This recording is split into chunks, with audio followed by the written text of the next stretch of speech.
This is Defiance Daily Dispatches for the Defiant. I am your host, Miles Taylor, and today we're going to talk about how Donald Trump's targets across the board are refusing to bend. This is a big change. We talk about it a lot on this program, how initially people put themselves in pretzel knots when Trump came after them with his revenge. Well, time and again now, we are seeing that they are not doing that. Today, we're going to talk to one of those targets of Donald Trump's revenge, whose firm was subpoenaed and is being investigated by federal authorities, and who has responded defiantly amidst all of that.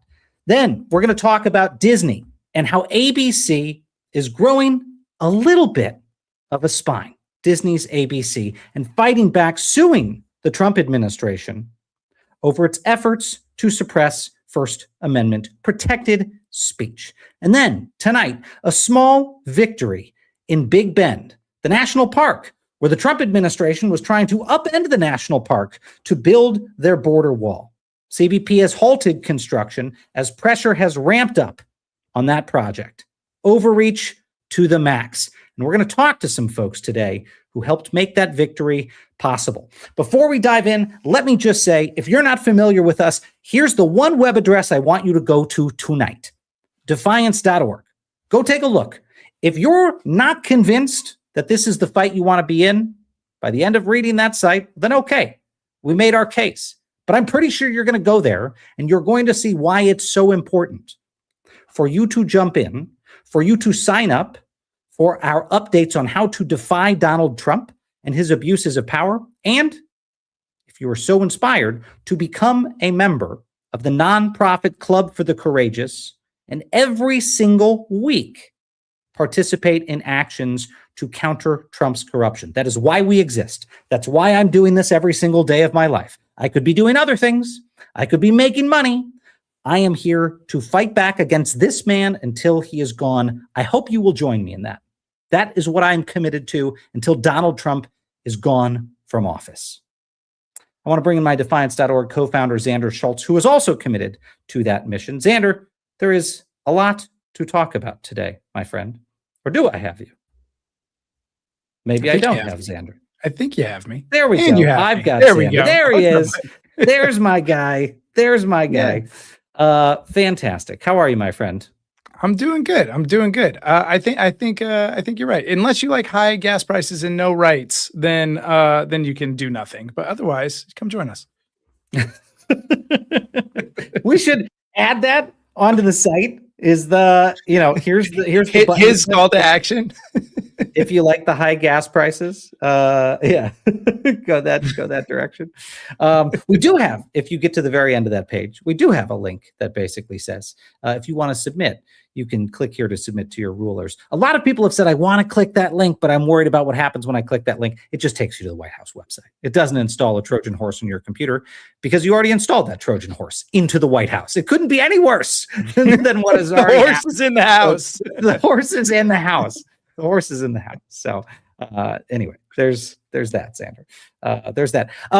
We do have two interesting guests today. We usually don't have two guests on the program, and we'll get to the first one pretty soon here. But one of the things that I have seen, Xander, that you and I comment on a lot, you and I have analyzed, is that when people got investigated by this Trump administration at the outset, they capitulated. They figured out deals that they could sign to get the White House off of their backs. They figured out ways they could try to just make the problem go away. People did not want to stand up to this guy. And our first guest tonight is someone who decided not to just be coerced by the tyrants, who decided not to just submit. And I want to tell you about that tonight. I want to tell you about his case. And this story broke over the weekend, and it was yet another example of how far and wide Donald Trump's revenge campaign is going. For years now, Trump and his allies have been pursuing a judge, Juan Merchan. This is the judge, Xander, you remember, who presided over Donald Trump's hush money trial that ended with him convicted on 34 felony counts. Trump is a little bit more than pissed off at this judge. Again, Reminder, folks, our president is a convicted felon. But I Miles, digress. who are we talking about that was convicted of 34 felony counts? Oh, our president. Yeah, this would be our president. Not the our same former one that president. same one who was convicted for sexual assault. Same one who's accused of molesting a 13-year-old girl. Same president. Okay. Anyway, similar to what we saw with James Comey, Trump's revenge campaign here against Judge Merchan has apparently not stopped with that judge.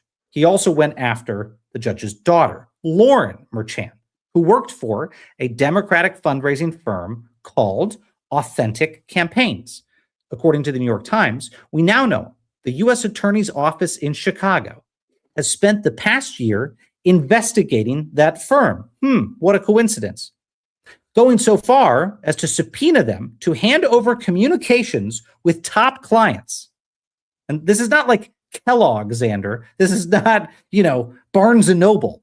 Sure. This is political figures. These are former senior government officials, like the former Vice President of the United States, Kamala Harris, the former President of the United States, Joe Biden, the top Democrat in Congress, Hakeem Jeffries, and of course, communications between Lauren and her father. Mm-hmm. But the owner of Authentic, Mike Nellis, has not made it easy for them. He is fighting back. And what prosecutors ultimately ended up seeking was a whole lot less than where they started. And we actually have Mike with us now tonight to help us walk through the entire ordeal. Welcome, Mike Nellis, onto Defiance Daily. How's it going?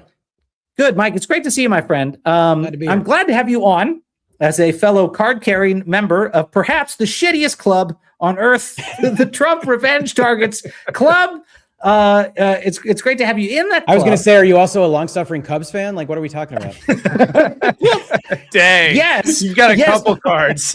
Because, Mike, I'm from Northwest Indiana. I'm from a little town called LaPorte, but I just gave up. I've stayed in LaPorte many times going to Notre Dame football games. So, well, that's the cheap place to stay instead of staying in South Bend. We're the overflow for Notre Dame games and Cubs games, and the rare event that the Cubs are doing fantastic. I have to save all my money because I got to pay my legal bills. Thank you, Donald Trump.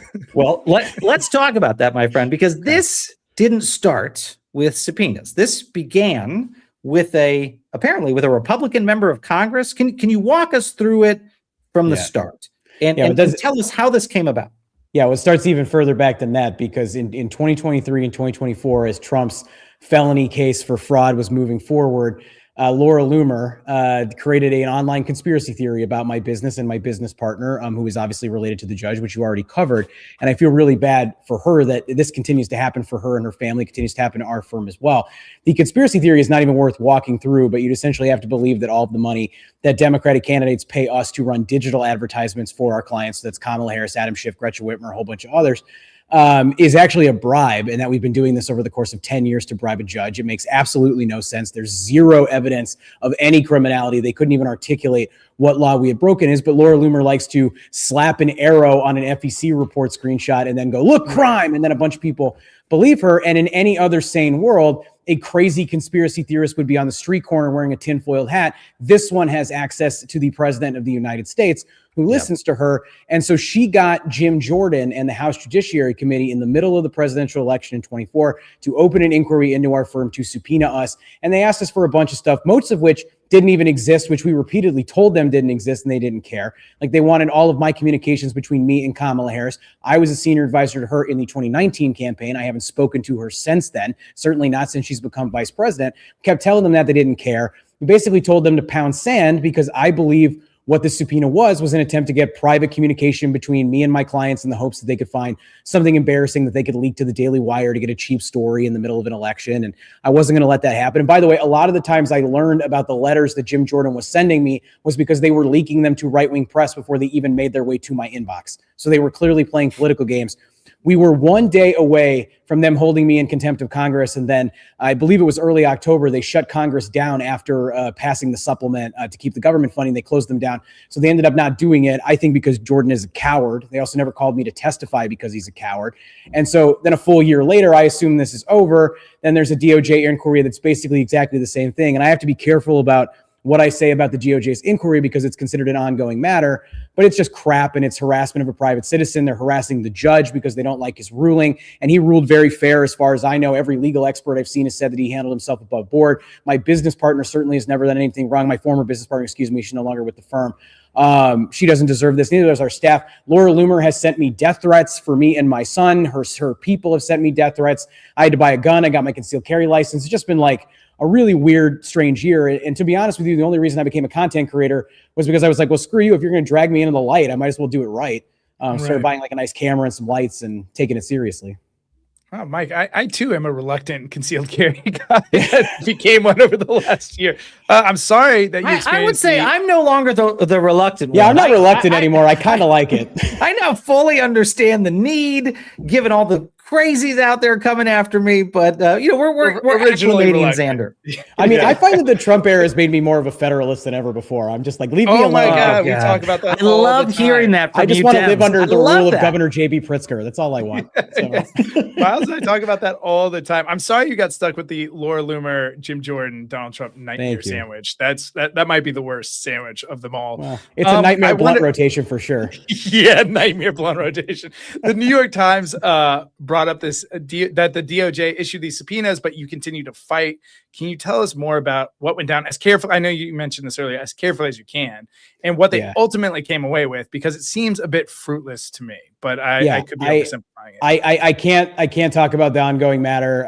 Maybe like 10% of it based on what's in that New York Times article, which I was surprised dropped on Saturday morning. So I can't get into it until additional things happen and it closes, and I just got to be careful. I will say, like, my red line at the beginning of this has always been that I was happy to work with them if they had legitimate questions about things that we may or may not have done. They had some questions about an invoice that we had with the Harris campaign, because I had Kamala Harris's domains when they made the switch, because I was her former digital person, so I had kept those domains. I handed them over to the campaign promptly at that point. My red line though has been, I'm not going to let them do a fishing expedition, so I'm not going to let them get access to a wide swath of my client emails in the hopes that they can embarrass like Tammy Baldwin a couple of weeks before the election, which is what they were asking for. Like, Tammy Baldwin has nothing to do with this. Doesn't make any sense. And so my other red line here has been, if they are able to use the House Judiciary Committee or the DOJ to get access to my private confidential emails as a citizen and a business owner with my clients, they're going to go do that to everybody. They're just going to come up with a pretext to go after every firm. And for whatever reason, my firm was first by bad luck or whatever, I'm still going to just say no to that, because I don't want to comply in advance, and I don't want to give them another precedent, because Donald Trump is the definition of give a mouse a cookie.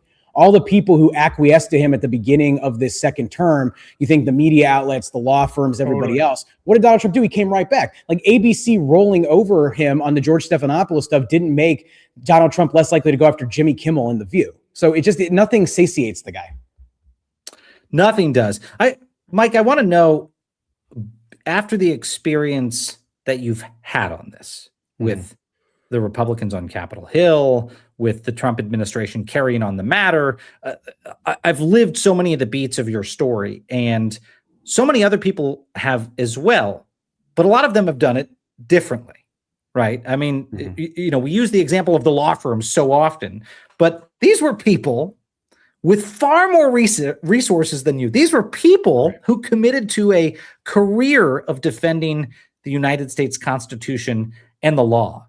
And they rolled over and begged the Trump administration to pat their bellies and to sign a deal with them, right? Trading away their firm's resources to go serve the Trump administration. That's one thing I just want to point out that people forget, right? There were people early in the Trump administration threatened with investigations who didn't just say, I'll capitulate.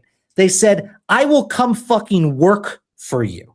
Some of those law firms are still doing pro bono work for the Trump administration because that made the thing go away. You certainly didn't roll over and ask them to pat your belly. You didn't say, Mike Nellis is going to give you free services. You fought back. And while we'll stay away from the details of how you fought back until this is all over, I want you to tell me what your advice would be to other folks who get that first scary phone call from the lawyer, or who get served that subpoena, and in those moments with their spouse or family at the end of the day say, oh my God, what do I do? What does Mike Nellis tell them? Yeah. Well, my first piece of advice is just always be prepared for anything if you're going to be politically involved and engaged, because they want you to be scared. And I've said this like 1,000 times. When they killed Alex Preddy, when they killed Renee Good, they did that and they doubled down on that because they wanted you to be scared the next time you showed up at an ICE protest, or they didn't want you to pick up your phone and record whatever ICE was doing to terrorize your neighbors. And they do this stuff all the time. Like, Trump wants to create an environment where nobody will stand up to them because they're worried that they might lose their job or they might get targeted by a DOJ lawsuit. Same thing they did when they went after Kat Abu-Ghazala and the other people here in Chicago for protesting at the Broadview facility, which was gross. Same thing they're doing with the Olympic canoeist who was in the wrong place at the wrong time at the memorial fountain. It's just super stupid. So to me, it's like it's going to sound like typical white guy bullshit, but like I'm a huge stoic, and I read meditations like at the beginning of every year. And you know, one of the lessons I took away from that was, because I have like a diagnosed anxiety disorder that I've had my whole life, and anxiety is just a tool. So I worry about everything. And it used to be that worry would consume me, but I worry about everything more as like situational awareness. So when we got the first subpoena from the House Judiciary Committee, I actually knew exactly what to do because I'd already thought about it before, and not in that all-consuming way. So it's have a plan and then lean on your friends. Like, you'll be surprised. I'm amazed at how many people have come to our defense, picked up the phone, asked for help, told somebody that something was wrong, and you just stand up to them. And the other thing about them is hit dogs holler. Like, these guys can't take a punch. And you see that like when I go on Fox News, when I go on Newsmax and I go and argue with them, like, they can't debate. Certainly at this moment, they can't defend Donald Trump. But even with the DOJ, it's like their case is, in my opinion, so thin. What they're trying to do to us is just such crap. Just based on Laura Loomer's reporting, there's literally no there. It'd be one thing if like I screwed up. It'd be a different posture if like I'd made a mistake or accidentally broken a law or something like that. But there's nothing to this. They can't even articulate what they're investigating us for, which is really silly. So stand up to them. They'll fold. If you're in the right, they'll fold. And I recognize that the legal consequences of that are severe. And like, I run a multi-million-dollar advertising agency. So like, we had the resources to stand up to them. I have multiple hundreds of thousands of dollars I would love to have back. I would have been able to better support our team and our clients over the last year if I had that money. And I'm going to guess if I apply for the eventual weaponization fund, I won't get approved for that. I'm going to try though. Katie Fang and I have talked about, like, Katie Fang is going to help me apply for the weaponization fund if it goes through, which I'm super pumped about. But Miles, do you want to tell him? You want to tell him? Well, Mike, we stole the name back from him. Defiance.org launched the real anti-weaponization fund. Oh, really? Which is a real fund that we operate now to go support targets of presidential revenge. So we're out there supporting folks, giving them the resources. Now, you've just immediately self-selected out of the eligibility pool by saying, I mean, look, I don't. You have the resources. So sorry, Mike. No anti-weaponization fund grant for you, but for folks who are unfairly targeted from this administration and are not in the fortunate situation that you've been in, Mike, or that I've been in with people rushing to my defense, we launched awfund.org, where we've raised money to be able to go back them so we can say, fuck you to these people as they try to get people to cower by threatening them with bankruptcy, by threatening them with professional destruction. And good on you, Mike, for showing those folks why they should fight back. You were just saying that it has had consequences for you and your firm, but you've plowed forward, man. I've got to imagine that your clients also like to see that. They like to see a fighter. Like, people want to say it's bad for business to fight this guy. Hell no. In some ways, it's better for business to fight this guy and show people that you're not going to back down, that you're not spineless. Yeah, I wouldn't say it was good for business because I think political staffers don't want to end up as the story. Like, you don't want your digital fundraising guy on the front page of the New York Times on a Sunday morning, but here we are. I think my clients have been really supportive and understanding of this. I think they recognize there's an unprecedented attack on our democracy and our rule of law right now. One thing I want to add on the weaponization stuff, and I'm super glad that you're doing that. I've had so many people who've reached out to me in the last couple of days. They've been like, Mike, how can we help? Do you want us to start a GoFundMe or something like that? And I've expressly told people, don't start a GoFundMe for me. Like, we are fine. I have money set aside for this stuff. We've been really smart about it. What I want people to do is like two things. Like, one, if you really want to support the work that like I'm doing, we take paid subscriptions on Substack, as do you guys, I imagine. The more that you help us build like a fully sustainable independent media company, the more that we can stand up to Donald Trump and his people. They can't control us if we're not backed by a giant billionaire that they can go after. They can't control us if we're not taking money from foreign governments like Tim Pool, who had to run away on the Jubilee debate this week, which was awesome. They can control them that way. Same reason Donald Trump loves Ken Paxton, because he knows he can kind of dangle all the strings for a corrupt guy like that. But the other thing you can do is find a creator that is earlier in this process or has just like a smaller base of support, because I've got now 2.5 to 3 million followers online, not to brag, but go find somebody that's at the beginning of this that's reporting on a story that you otherwise wouldn't be hearing about, where that $8 a month or $80 a year is going to make a huge difference, even if not just for the financial ramifications of that, but just for so that somebody believes in you. Because we need not one Mike Nellis, we need like 1 million people who are out there doing this. And it's not just like the big guys like Aaron Parnas and the rest of us that are, I'm not as big as Parnas, to be clear, but it's just, we need a lot of people that are doing it. And my guess is there's, hundreds, if not thousands of people that are being harassed by the federal government right now in ways that we can't see because people are too afraid to speak up and they don't have the resources that I do. So I'd rather you support them than me. Mike Nellis, showing people how to fight back, my friend. Thank you for doing that. Thank you for staying in this fight and setting an example. And we'll be back with you soon, my friend. I think we've got at least a couple more years of this before we can all go off and well, you never know. He could croak and Natalie Harp will find him on the floor of the plane like in succession. So and we got to hang out casually between the concealed carry, the meditations and stoicism, the conversions and federalism. Three white guys hanging out talking about stoicism in their gun. I mean, that's basically a podcast. So. We're a white guy. We can just do the white bro hangout, no problem. Just someone's got to shave, I guess. We got to. I mean, there's no way. I have JD Vance face. The minute I shave my beard, I look like a 10-year-old kid. Oh no, Mike Nellis, thanks for fighting back, man. Thanks for being with us tonight. Good to be with you, brother. Bye. See you, brother. Xander, look, if Mike's story there shows you what happens when you punch back against this guy and his overreach, well, then our next one tonight, my friend, is a lot about what happens when you bend the knee. Yeah. And that is that Donald Trump will always keep coming back for more. If you bend the knee. Not satiated? This is like the theme. Like, there's no satiation. Oh, I don't like that word very much. I think we're gonna. I think that's our theme. I think our producer is now going to put that in our notes. Satiation, to have you say it as much as possible. But look, Trump will keep coming back, right? He'll keep coming back for more. And ABC and Disney learned this the hard way. You remember, folks? Remember how they paid $16 million to Donald Trump to settle a lawsuit with him back in 2024, right? All these companies preemptively settling with the man who was coming back into the presidency, right? Cutting deals. Apparently, that was not enough. Now, they're getting hit again because the Trump administration was requesting documents from ABC and Disney, was basically threatening that they were going to pull their broadcast licenses. That $16 million didn't buy them a whole lot because the Trump administration kept the pressure on after they capitulated. And so now Disney and ABC are having to continue that fight. And thankfully, they announced that this time they're not going to roll over, that they are officially suing Donald Trump's Federal Communications Commission. Yeah, look, sometimes it takes some of these folks a time or two to learn the lesson. Now, the companies argue that the administration has been violating their First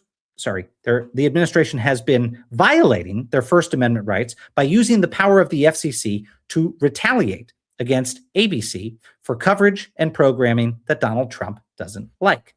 The opening of the lawsuit stated that, quote, government censorship is deeply un-American. Among the claims in the lawsuit, ABC says the FCC put all of 8 Disney-owned ABC stations through an early license scrutiny process. Early how?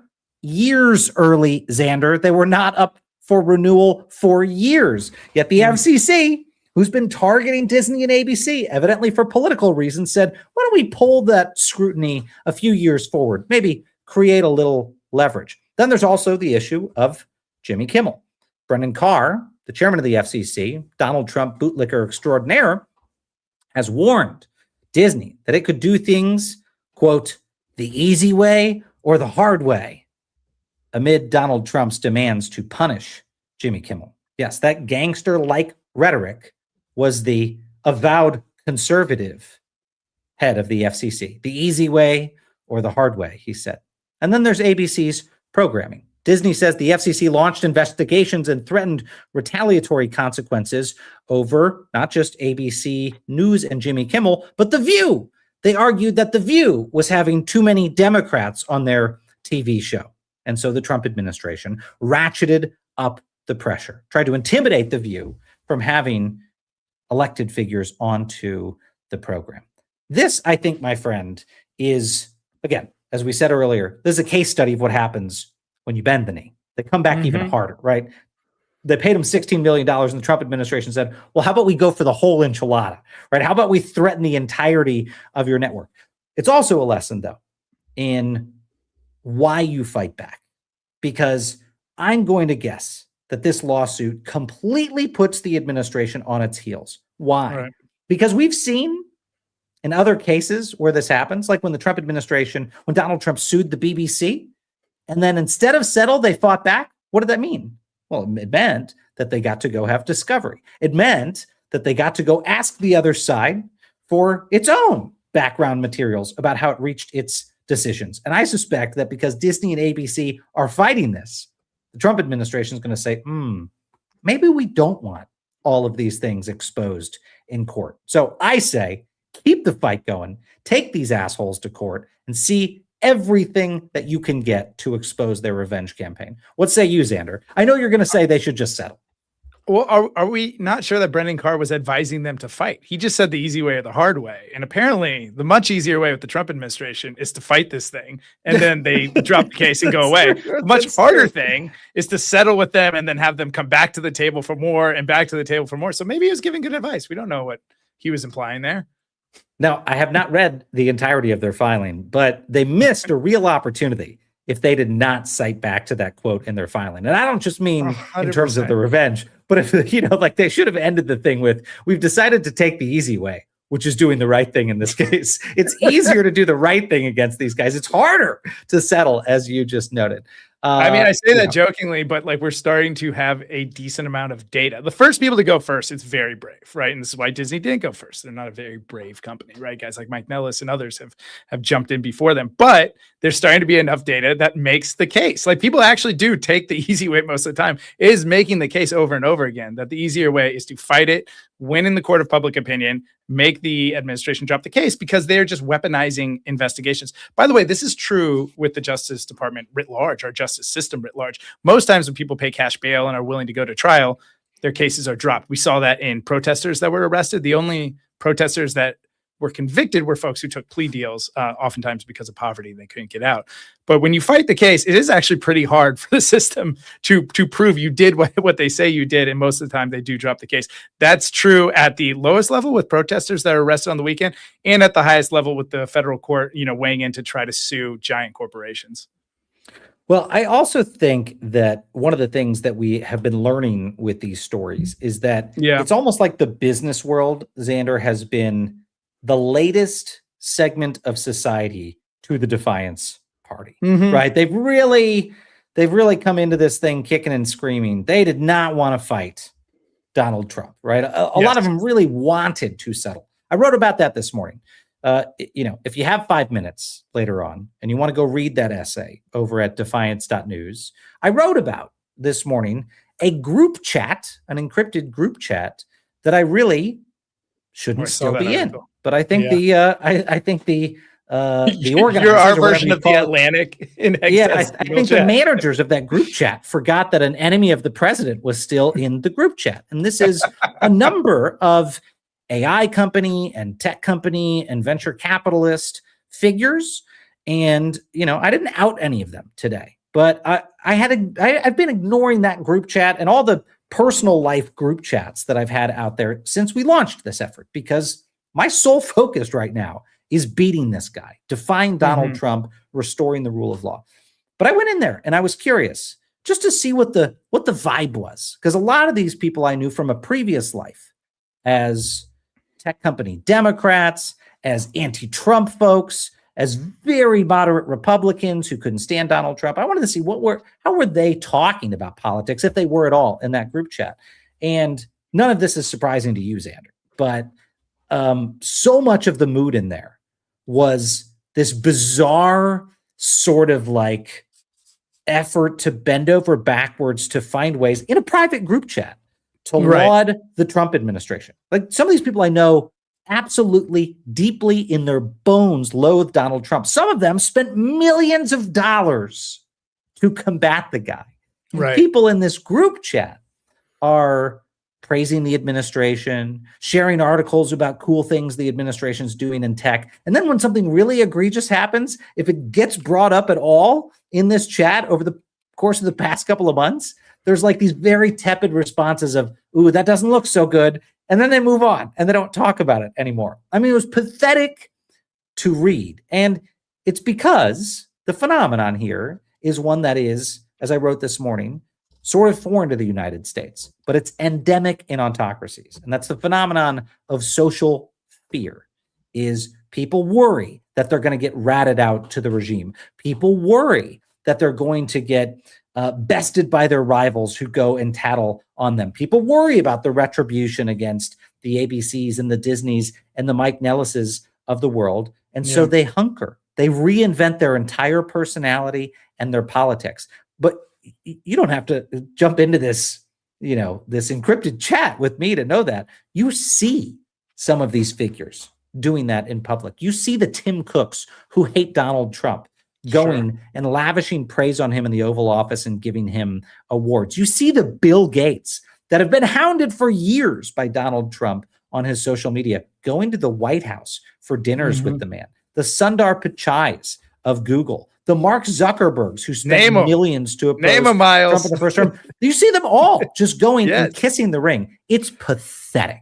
It is cowardly. And guess what? It looks extra pathetic now because now almost every segment of our society has started to defy Donald Trump. Some polls show Donald Trump in the gutter at 30% approval. He's at 25% with independents. And these pathetic corporate leaders are still licking his shoelaces because they're scared the tide might turn back. They're scared that people might like Donald Trump again. They're scared of Donald Trump, and they're scared of themselves. They're scared to take a position. They're scared to look in the mirror and see someone who's willing to fight because they're worried that they might lose at some point. And that fear has led a lot of these corporate leaders, again, to drag their feet. And if they have made their way into the Defiance, to do it kicking and screaming. So the point I tried to make, Xander, today was that those cowards need to pick a side because time is running out for them. Because the folks who waited and waited and waited till the last minute throughout history, guess what?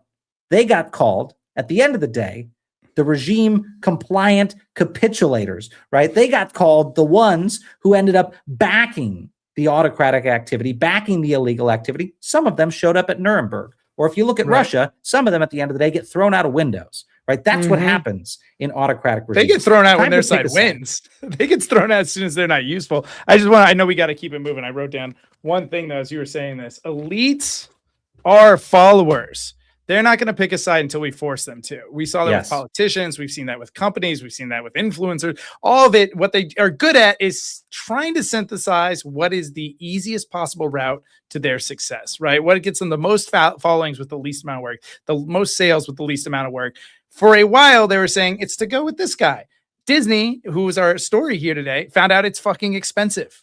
It's expensive to go with that guy when they removed Jimmy Kimmel briefly. And so it's really on us. I know that it's for a while we believed that the celebrities and the business leaders were the leaders of society. They are followers. They're taking the temperature constantly. It is on us to change the temperature of what's good or bad, what's safe or unsafe. And so I just hope we don't lose that lesson as more people, as they find out it is safe, join the Defiance. They joined the Defiance because we create a market where it was the right thing to do.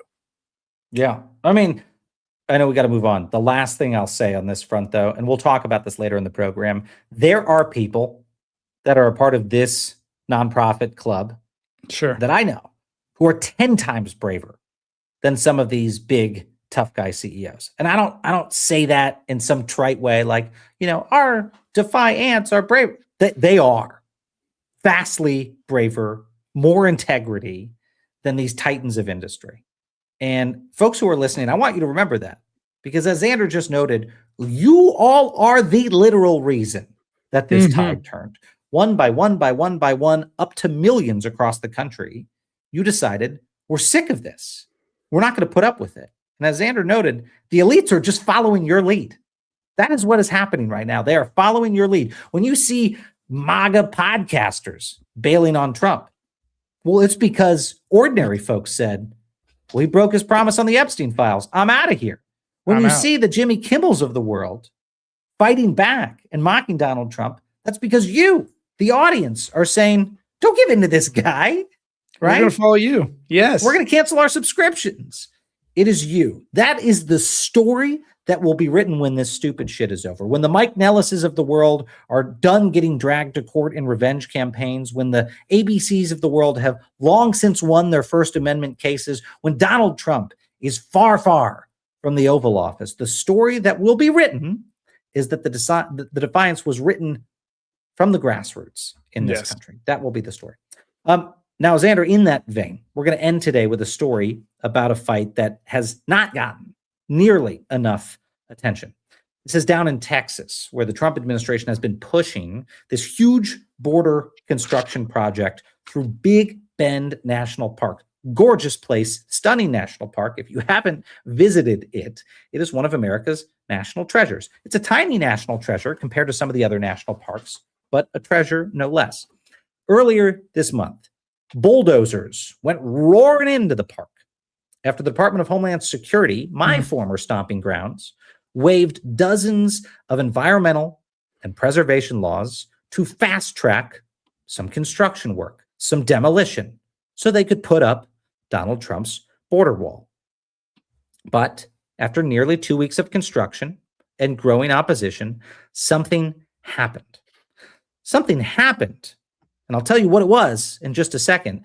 But because people pointed out how absurd this was.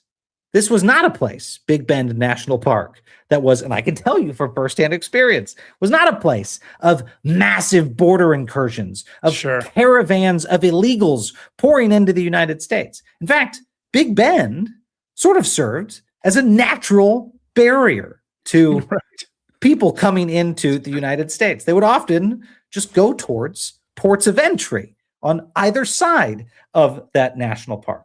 But the Trump administration, because they're catering to an audience of one, an audience who doesn't use reason or logic, an audience who I've shown the maps of the border before and could not explain simple things to him, like why we shouldn't put border walls through gigantic rivers where they're not needed. Can't explain those things to him. Well, that man wanted a wall through Big Bend National Parks. So anyway, here's the thing that happened. The Trump administration unexpectedly hit pause amidst this outcry.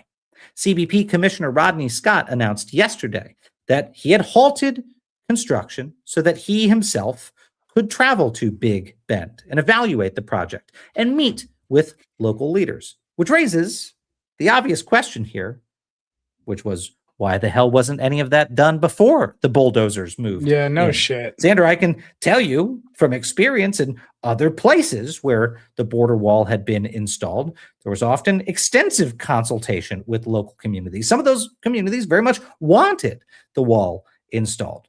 That apparently didn't happen in this case. So to help us understand how we got here, where this fight goes next, we have two of the people who have been involved in this effort, who've been fighting against the installation of the border wall across a national treasure, and they are joining us now. We have with us Ramon Rodriguez Rondon, who is an activist and political organizer on the ground in Presidio County, involved with the No Big Bend Wall. And we also have Lakin Jordal, who is a national public lands advocate with the Center for Biological Diversity, a former Big Bend National Park employee, and is now challenging this construction in federal court. Hello, friends. Welcome to Defiance Daily. It's great to have you with us. Now, let me first, Ramon, throw a question to you. Tell me about your opposition to this project, how all of it started, and when the campaign really picked up steam. So basically, this all started back in February. We started receiving notices of, these laws being waived. And the term of eminent domain was being thrown out to these communities out here, rural communities. And from there, there were the plans of a 30-foot border wall that was going to be constructed out here in the Big Bend sector. Keep in mind that when I say Big Bend sector, it's over a 500-mile stretch across the border.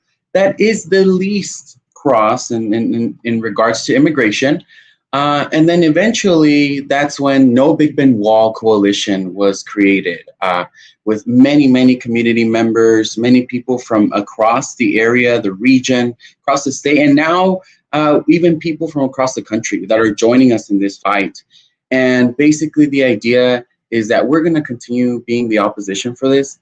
But the other biggest portion of this is that the Big Bend Wall, the way I feel about it, is a complete unnecessary need out here. First of all, no crossings. But the other thing is that we, as the taxpayers, have to pay for this. We have to pay for something that we don't want, something unnatural that is going to mess up our environmental, aspects of this beautiful park. A lot of people's homes, right, that are along the river. But something that has been like this for years without any manipulation is something that we will not tolerate. When you say pay for it too, this isn't a small check. It's $1.7 billion project, right? There's 17 miles of vehicle barriers, roughly 205 miles of road. Lakin, I wonder, you used to work at Big Bend. For someone who hasn't spent time there like me, what would this type of construction do to that park? Oh man, the current plans that they have for this place, it will permanently scar the wildest corner of Texas. This park, I mean, it belongs to every American. I'm actually watching construction trucks drive by right now. I'm in the park right now. And this place has turned into an industrial construction zone. We're seeing Caterpillar bulldozers and excavators plowing a brand new path into rugged desert terrain, pristine wilderness, things that would normally require years of planning and consultation with all the experts. But in this case, DHS has waived every single environmental protection to fast track this project. And the damage that we've already seen just in 2 weeks' time is staggering. Lakin, a couple of things here that were striking to me when the story first broke. I mentioned earlier that this was not a massive illegal immigration crossing point. And the irony here is that, as Xander noted, the administration is installing 205 miles of road. They're basically taking a rural area that was not easily passable for people trying to sneak into the country, and they're adding shitloads of infrastructure that will make it easier for people on either side of the wall to coordinate cross-border operations. I'm going to tell you, there's nothing magic about the wall. People get over the wall, people cut holes in the wall, people dig under the wall. This happens all the time. They're making it easier to target this segment of the border. I want you to talk about that from your experience. I mean, when you were at the park, was this a massive crossing? Were you arresting illegal crossers and drug smuggling networks and human smuggling networks every single day? I imagine you just had armfuls of handcuffs because of how big of a problem Big Bend was. Yeah, I mean, I'm not just saying this. I have never felt safer in any community in any place ever that I've lived in than in Terralingua and in Big Bend National Park. Nobody locks their doors here. Like, we leave our keys in our ignitions of our cars and the windows are down. Like, we are safe. We're good. You guys can head the hell home. It's just unbelievable. And recently, we've seen Commissioner Scott and Mark Wayne Mullen say these, I would call them slanderous comments. They're saying that these parks need to be secured so American families can enjoy them free from cartel violence. What is he talking about? There has been no activity of that sort ever here. And so much of they must be working with Antifa domestically, those cartels in the park. I think that's what's going on. Yeah, that's right. That's right. Yeah, I think we all are a cartel now. So I mean, it's just outrageous. And the remarkable thing here is just that the opposition it's damn near universal. I have never seen a movement that had opposition that was so nonpartisan. It's incredible. And I think that's a huge part of why we have been able to actually win some concessions from DHS. We don't trust that the current pause, they say they're pausing construction in the national park. They could reinitiate at any moment, right? But it's pretty damn rare to have DHS back down from a plan. I think you probably know that from your time there. Yeah, I want to dig into those fights because you guys are both fighting back with different fights and different court dates, but through separate cases. Excuse me, Ramon. I wanted to start with you. What is your case and where does it stand? So basically, Cristina Hernandez. She is part of People of La Junta, and we work together in different projects. And we were just out there at the park just last week, assessing and looking at the damage that's already being done. So as mentioned, there was a lot of these laws that were waived, right?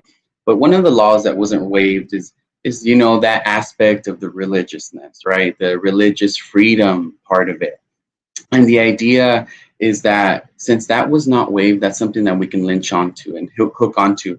And the reasoning for that is it seems that this administration tends to use the religious aspect on almost everything that's dictated, our laws. And it seems that that's the standard that they put it against, right? And hopefully this will be something that on their end, it was oversight, but a win for us.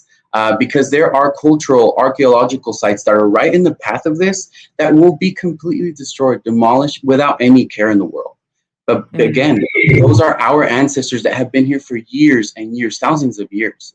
And that is not something that we take lightly. It's funny. We found that a bunch of the fight against prison camps, we launched a campaign called GTFO, and it's oftentimes these bureaucratic interventions, whether it's, the cultural heritage protection or environmental regulations, that are your best point of leverage for slowing this administration down. And once they're slowed down, they kind of panic and leave. They don't have strong follow through. Lakin, you've got an emergency injunction going on here as well. So can you tell us a little bit about that and how it's going?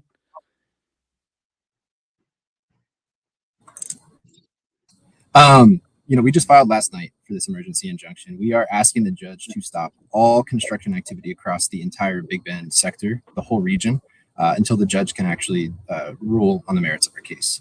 Our case is challenging this vast waiver of laws. It's the largest waiver of law in American history that has essentially taken away all the rights from people who live down here, from the wildlife that depend on the national park. We are living in many ways like a lawless zone right now. It's like the right always talks about, the lawless border. It's like you guys are making the border lawless by waiving all of these laws. So our suit specifically challenges this idea that the Big Bend sector is an area of high illegal entry. Like Miles was saying, like the numbers for last month just dropped. We had 98 border apprehensions along the 517 miles of border in the Big Bend sector. Wow. It's 3 people a day across the largest border sector anywhere. There is no justifiable way that the government can argue this is an area of high illegal entry. So that's, we're challenging them in court over that. We're bringing some other constitutional claims too. But yeah, we're asking for an injunction. We absolutely do not trust this voluntary pause that's happening right now. We hope the judge will weigh in, and we're not going to rest until these contracts are canceled, the bulldozers are sent packing, and the rule of law is restored to communities here. And voluntary is the key word there, right? Because, 100%. they stopped, it stopped, but they stopped on their own volition. That they haven't had Congress or the courts weigh in and force the stoppage yet. And that's what you're fighting for. Yeah, absolutely. And yeah, in the meantime, we're going to be monitoring them very closely. We've been out here in the field every day. This place is so special, and any of your viewers who haven't been, you can't really understand this place until you come see it for yourself. I urge everyone to. We should do a remote broadcast from Big Bend. I think that would be the place to do it. Apparently, there's the infrastructure because they're building more of the infrastructure, and Lakin's broadcasting in. Now, Lakin, our producer tells me that you have a question for me. So let's turn the tables a bit. What do you want to ask me? Love it. So I was wondering, at your time with DHS, you involved in preparing any of these Section 102 waivers? And if so, what actually went into it, and how hard was it to execute and publish in the Federal Register and strip all of these laws away? Yeah, look, that's a really good question. The specific waivers, no, because it wasn't until I became DHS Chief of Staff that I was dealing with border security on a regular basis. So, I wasn't necessarily before that. If I'd been in one of the advisor jobs on immigration before that, I probably would have been more involved in some of the waivers. But, at something of a distance watching that process, in normal times, quite a bit would go into those types of waivers, right? You would do consultative work. You would build a record. You would deeply paper the record and show why something was necessary. Now, what we are seeing, Lakin, what you guys are seeing time and again, is that the administration is just blowing through that. But I will tell you, that is the reason to fight the way you are fighting. They are counting on the fact that their speed will awe you and that they will get it done. What you are doing, what Ramon is doing, is bringing the fight to them and forcing them to show their homework. This is where they're going to crumble. And I go back to, why is Rodney Scott pausing? Do we really think it's out of the goodness of his heart? Do we really think one of Donald Trump's lieutenants, a man Stephen Miller, calls probably every single week, used to call me every single night. The person I was with at the time would say, you talk to Stephen Miller on the phone more than you talk to me. Now, you're welcome, America. I burned hours on the phone every night with Stephen Miller, so he didn't go do other stupid shit. Anyway, conversation for a separate time. But what this does, Lakin, is it forces them to realize they don't got shit, that they didn't do their homework, that they went too fast. And I would say, do not let up. Do not compromise with these people. Keep pushing them and pushing them. Keep them in the courts. Force them to settle by backing out, because they haven't done their homework. They've done this the sloppy way, and they're going to pay for it. And I do have to say, Ramon and Lakin, I applaud you immensely for doing this. As we talked about with other stories tonight, the people who are winning battles against this administration are the people who are willing to stand up in the first place, and these guys back down at the first sign of a fight. So good on you. You are setting a remarkable example nationally, because it is ordinary Americans who are going to rise up and keep having to do this for the next few years, keep bringing these suits, keep fighting these fights, and you all are being very courageous and sticking your necks out there and doing that. So Xander, I think, has a final question for Ramon before we bounce. Yeah, look, this club is all about answering the question, what can we do? Trying to give directions and actions for all of our members. Ramon, you've got the No Big Bend Wall campaign live. What can we do? How can we plug in? How can we support what you've got going? So one of the things is, first of all, go ahead and go to our page. Our resources there. If we can focus on what we've been building up on, that would be the good thing, right? The other thing is, we want every single pair of eyes on the issue. We need to get it out there as much as we can. That way people can call their reps. It doesn't even matter if they're not from the state. Anyone in every political power that we can get on our side is going to help. The other thing that I would recommend is, come out here, come out to the Big Bend, visit it before it changes. You will notice that one of these things is that the government is completely incompetent. First of all, they did not consult anyone that actually lives here and is on the ground. But you just got to look out there and see that there's already a natural built wall. And nobody is going to be choosing to cross through this rugged terrain. So just come out here and visit. Come out here and visit and appreciate the beauty and see why we're fighting this so strong. Well, I'm thrilled that you guys are doing that. I urge people, go to that web address that's scrolling across your screen. Go check out the nobigbendwall.org. Support these efforts. Gentlemen, thank you for everything you're doing, and we hope to have you back for a little bit of a virtual victory party if the circumstances allow. Great. No, screw the virtual. Sorry. Xander and I would like to come to Big Bend. We'll celebrate with you down there. Let's do it. I love Thank it. you so All much, right, friends. Thank you so much. Now, Xander, we like to, of course, usually end our Defiance Daily shows by inaugurating a new member into the Defiance. But today is a little bit different, and it's a little bit more somber circumstances, because tonight we want to honor someone who has been a part of the Defiance and to memorialize them. And that is one of the founding members of this organization, and that is Denise Ferrer. We lost Denise earlier this month, and we want to take a moment to reflect on her and to sing her praises. Not only was she an early and active member of Defiance.org, she was a leader in her own community. Denise was an active member of Alcoholics Anonymous for 40 years. Wow. And actually started the meeting in her community at South Shore Recovery Center.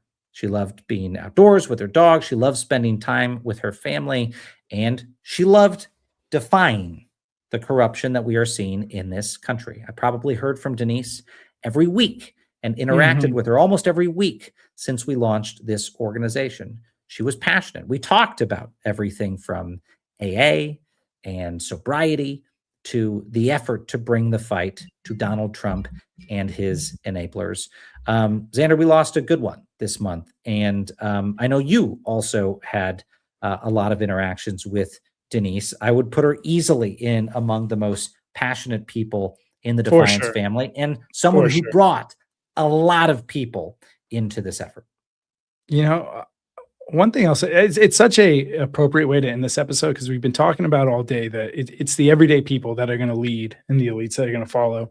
One thing that Denise did, not only was she early in this movement, but she did things in her own name. And of course, we always support people if they want to be anonymous. You can be an anonymous part of this movement, but she did things in her own name. She came on here to present a grant on camera. And I think it's those little things that show everyone, shows our friends and family, there's nothing to be afraid of if we stand together. And the folks who jump first really allow those movements to happen. And Denise was one of those people. And so I'm so grateful for her contributions to this organization, her contributions throughout life, where she showed that she, led with her heart. It's unbelievable, the 40 years running the AA group. I'm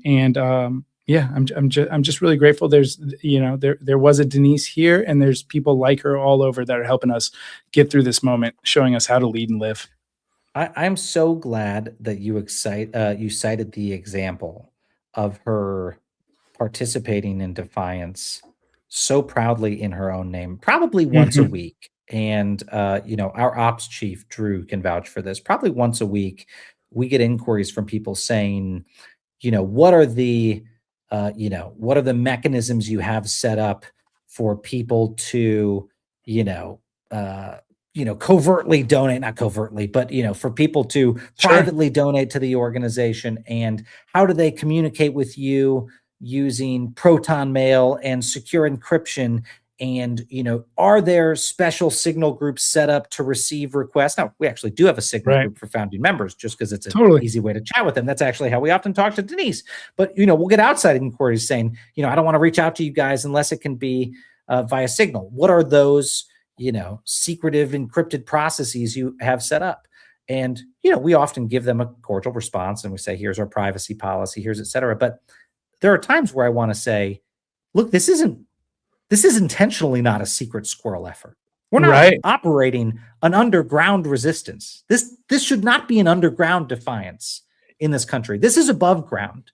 Yes. You've got to be ready to attach your name to this. And it's not just about you.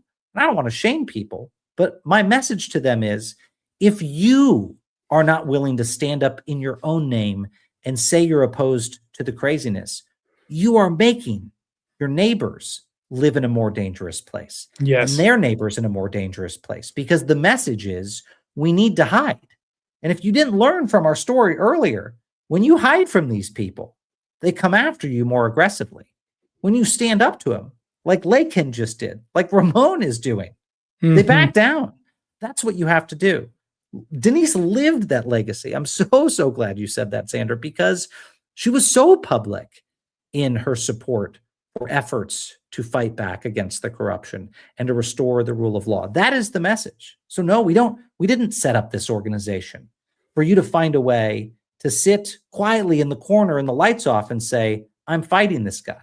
This is an effort to crowdsource the Defiance, to stand together and make it easier for people to own the fact that they are opposed to this.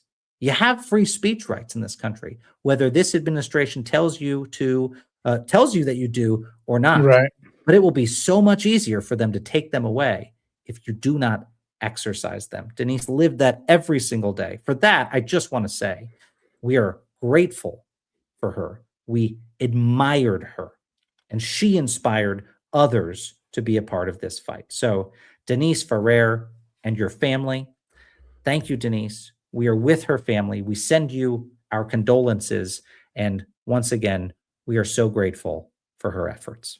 Now, Xander, we will close today in a way I think Denise would have appreciated, which is she urged us very specifically to get more people enlisted in growing the Defiance in this country. And so one of the reasons is, folks like Denise nudged us to launch some of these anthill updates. And so tell us, who's got promotions on the anthill? We got promotions. We get promotions every day.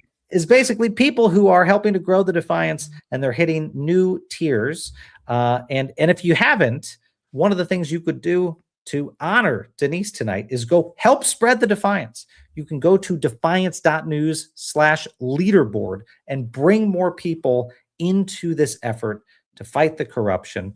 And we have some promotions to announce tonight. Xander, who are they? All right. Promotions from the Defy Ants. If you're wondering why it's called an anthill, the people who follow our Defiance members are called Defy Ants. Oh, we've got a lot of promotions today. Love to see that. All right. We've got Pamela JD, Alan H, Joseph T, Susan H, and Craggy Helix, nice name, who all are achieving the rank of Scout, which means they've brought at least one friend or family member into the Defiance. Thank you for helping grow this club. We're all doing it together. Maybe Miles and my mug is on this live stream more often than others, but this is a group project.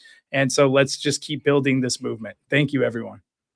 And we're going to keep going, folks. I got to tell you, this is a scrappy effort that has done a remarkable amount in less than a year. If you don't know, I mean, just go check out on defiance.org. I think we need to update, Xander. We have a section where we talk briefly about some of the accomplishments that we've been a part of as a community. And that list just continues to grow. And yes, every single Wednesday, we take new actions to counter the abuses of power, to fight back against corruption. And Wednesday, tomorrow, will be no different. You should tune in tomorrow at 5 p.m. Eastern, because we're doing something a little bit special. And I think, Xander, tonight, we can maybe announce it a little bit sooner, because we want to tell folks why they should keep this marked on their calendars. Usually, we bring in on Wednesday, and our members have shared with us priorities that they want us to pursue: protecting the elections, fighting back against Trump's revenge campaign, supporting whistleblowers, you name it. And then on Wednesday, we announce the effort, the organization we're launching, etc. But tomorrow, there's going to be an effort where we train you to help better Defy. So, Xander, do you want to tell folks what we'll be talking about tomorrow and why they need to join us at 5 p.m. Eastern? Look, tomorrow's all about preparing for midterm madness and getting your checklist of what you need to do from now to the midterms, all the way from registering to vote to even being prepared for if Trump does, in fact, try to steal the election, what we should all do together and what we should be prepared to do. So really, this is a day where we're going to educate. We're working with a great group called Freedom Trainers, who's been doing this all across the country. We're going to educate you all and launch a movement with them to go get your friends enrolled in taking the necessary steps so we emerge victorious and we protect democracy during these midterms. Yeah, this is really an important one, folks. I mean, we get every day boatloads of questions. Yes. What should I be doing in preparation for the midterms? What should I tell my friends and family to do? Tomorrow, this is it. This is the answer. This is the organization that we got you covered with. We got you covered. This is the organization that we're teaming up with that's going to give you what you should be doing every week between now and the election and after the election. Easy ways to share that out to friends and family. You're not going to want to miss it. You don't have to be with us live. You can watch the replay. But if you're with us live, you also can ask questions of the Freedom Trainer organization and the folks who are going to be participating with us.